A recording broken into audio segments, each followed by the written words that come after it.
Hello.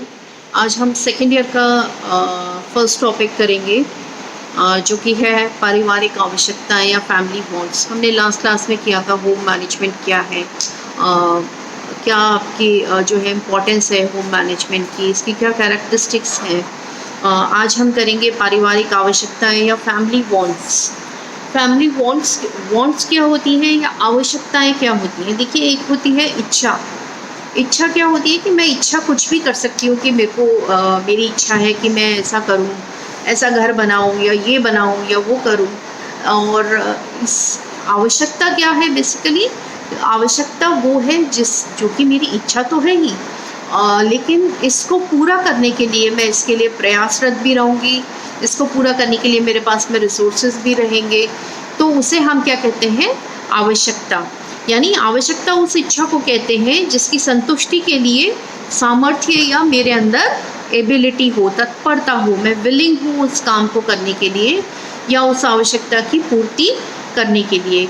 तो आवश्यकता क्या है कि वो इच्छा है जिसको पूरा करने के लिए मेरे अंदर एबिलिटी भी है या क्षमता भी है और विलिंगनेस भी है, यानी मेरी इच्छा भी है इस कार्य को करने के लिए। अब हम देखेंगे आवश्यकता को प्रभावित करने वाले कारक कौन कौन से रहते हैं। सबसे पहला है भौतिक वातावरण। भौतिक वातावरण हमारी आवश्यकताओं को किस तरीके से प्रभावित करता है कि मान लीजिए कि आपके आसपास या आप जिस एरिया में रहते हैं वहाँ पर ठंड बहुत ज़्यादा पड़ती हो, बर्फ़ पड़ती हो या बारिश बहुत ज़्यादा होती हो, तो आपको बारिश है तो रेनकोट चाहिए या विंड शीटर्स चाहिए आपको। वहाँ पर बहुत ठंड रहती है ना, वुलन्स ज़्यादा चाहिए।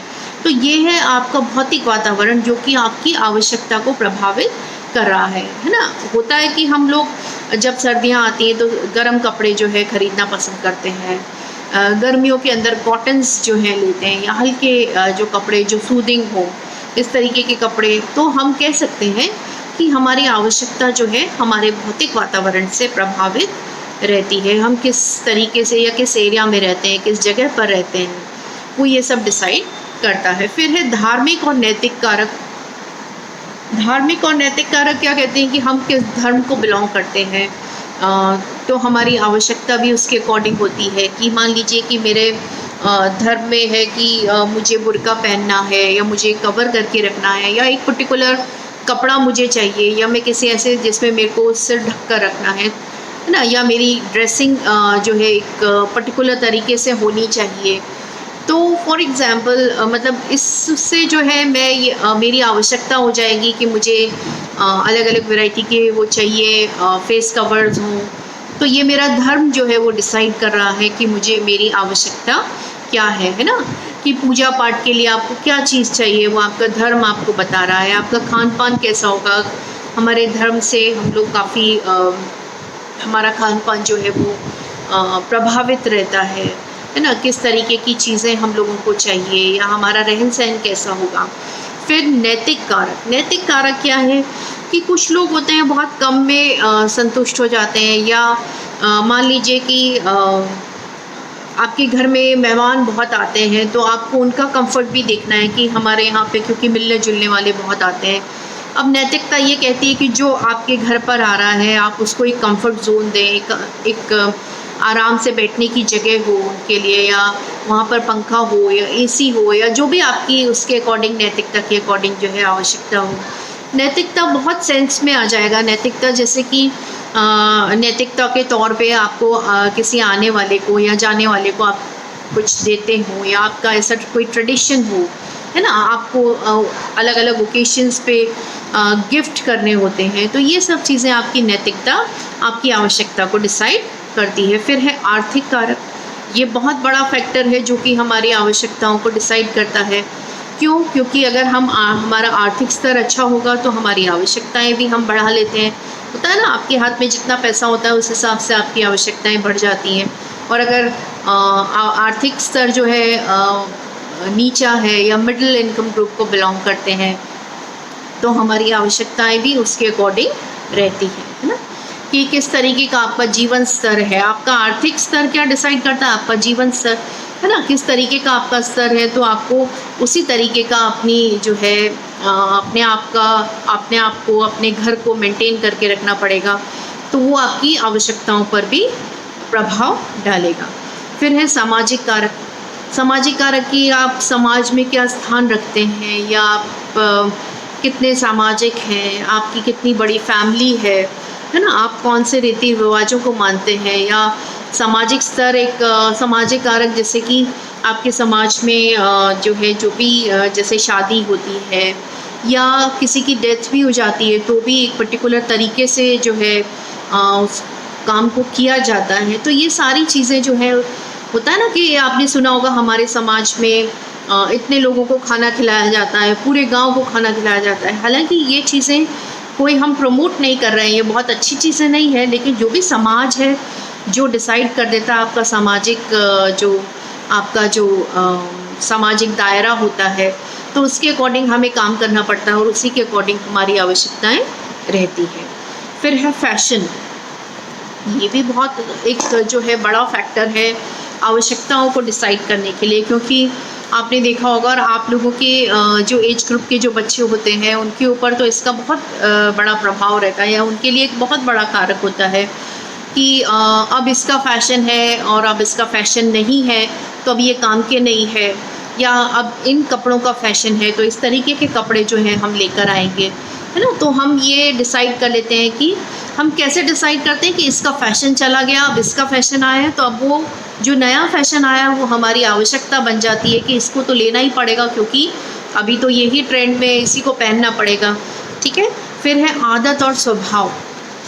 आदत और स्वभाव हमारी आवश्यकताओं को कैसे डिसाइड करता है कि आपने देखा होगा कुछ लोगों की आदत होती है या स्वभाव होता है कि वो बहुत ही कम में जो है गुजारा कर लेते हैं, या बहुत कम चीज़ों में भी वो बड़े खुश रहते हैं, या जो है अपनी आवश्यकताओं की पूर्ति कर लेते हैं। वेयरएज़ कुछ लोग ऐसे होते हैं जिनको कि बहुत सारी चीज़ें चाहिए होती हैं, बहुत सारे कपड़े चाहिए होते हैं, बहुत सारे शूज़ चाहिए होते हैं, या और दूसरी चीज़ें हैं वो ज़्यादा उनको चाहिए होता है। तो ये हमारी प्रकृति है या हमारा स्वभाव है जो ये डिसाइड कर रहा है कि हमारी आवश्यकता क्या रहेगी। फिर है रीति रिवाज, जैसे कि मैंने अभी आपको सामाजिक उसके अंदर बताया कारक में कि रीति रिवाज जो है वो आपकी आवश्यकता को कैसे प्रभावित करते हैं, कि रीति रिवाज जो है वो ही डिसाइड करते हैं, जैसे कि शादी में क्या क्या रीति रिवाज हैं, या किसी अन्य सामाजिक उसके ऊपर, या आपके घर में क्या रीति रिवाज है, उसके लिए क्या चीज़ें चाहिए, तो ये आपकी आवश्यकताएं हैं। और ये कौन डिसाइड कर रहा है? आपके रीति रिवाज डिसाइड कर रहे हैं। दिखावे की इच्छा। बहुत सारे लोगों के अंदर जो है जो आवश्यकताएं होती हैं वो बेसिकली कौन गवर्न करता है? एक बहुत बड़ा फैक्टर होता है बहुत सारे लोगों के अंदर, वो होती है दिखावे की इच्छा, कि हमारा काम एक छोटे घर से भी चल सकता है, या लेकिन हमें समाज में दिखाना है, हमें लोगों को दिखाना है कि हमारे पास में कितना है, तो हम एक घर की बजाय 10 घर लेंगे, बहुत बड़े लेंगे, या एक गाड़ी से काम चल रहा है हम 4 गाड़ियाँ लेंगे, है ना। तो ये दिखावे की इच्छा जो होती है ये भी हमारी आवश्यकता पर प्रभाव डालती है। ठीक है। अनुकरण की इच्छा से प्रेरित आवश्यकता। अनुकरण की इच्छा से प्रेरित आवश्यकता क्या होती है? ये बहुत ज़्यादा वही आपके एज ग्रुप के अंदर बहुत ज़्यादा रहती है, जो कॉलेज गोइंग स्टूडेंट्स हैं, बच्चे हैं। कैसे कि हम लोग जो है इस उम्र के अंदर हमारे अंदर हाइपर इमोशनैलिटी होती है। हाइपर इमोशनैलिटी का मतलब कि हम किसी को भी देखते हैं तो हमें उसको देखकर जो है बहुत ज़्यादा हम प्रभावित हो जाते हैं। उदाहरण के तौर पर ज़्यादातर क्या होता है कि फिल्म स्टार्स हैं, तो हम उनको किसी को फॉलो करने लग जाते हैं, अनुकरण करने लग जाते हैं उनका, और उनको फॉलो करने के लिए हमें जो है उनके जैसे कपड़े चाहिए, उनके जैसे तौर तरीके चाहिए। तो इस अनुकरण करने की वजह से भी हमारी बहुत सारी आवश्यकताएं हो जाती हैं ना।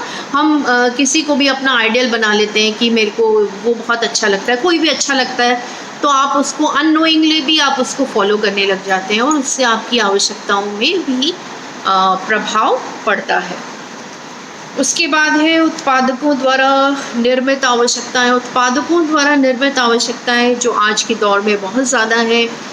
कैसे है कि आपने देखा होगा कि टीवी के अंदर, रेडियो के अंदर, या सामान्यतः न्यूज़पेपर्स के अंदर बहुत सारे एडवर्टीज़मेंट्स आते हैं आजकल अलग अलग प्रोडक्ट्स के, उनकी पैकेजिंग चेंज करके, चाहे मटेरियल सेम ही होता है लेकिन नए तरीके से उसको देना, उसकी पैकेजिंग करना, और नई नई मशीन्स, नए नए गैजेट्स, नए नए मोबाइल्स या जो भी चीज़ें हैं वो मार्केट में आती हैं, इनको प्रेजेंट किया जाता है। और ये उत्पादक जो है इतने अच्छे एडवर्टाइजमेंट बनाते हैं, है ना, इसको इतनी अच्छी तरीके से पेश करते हैं कि सामने वाले को लगता है कि इसके बिना मेरा काम नहीं चलेगा। तो हम ये कहेंगे कि ये आवश्यकताएं किसके द्वारा निर्मित की गई है? उत्पादकों द्वारा निर्मित की गई आवश्यकताएं। यानी कि कई बार होता है ना, किसी अरे इसकी पैकिंग बहुत अच्छी है, दिखने में बहुत अच्छा है, आपको ज़रूरत है चाहे नहीं है, लेकिन आप उस चीज़ को परचेज कर लेते हैं। तो ये आवश्यकता आपकी किसके थ्रू बनी? उस उत्पादक ने आपकी आवश्यकता को बनाया। तो ये तो कुछ फैक्टर्स थे आपके जो कि ये डिसाइड करते हैं कि आपकी आवश्यकता क्या रहेगी। नेक्स्ट क्लास में हम करेंगे कैरेक्टरिस्टिक्स ऑफ वांट्स या आवश्यकताओं की विशेषताएं।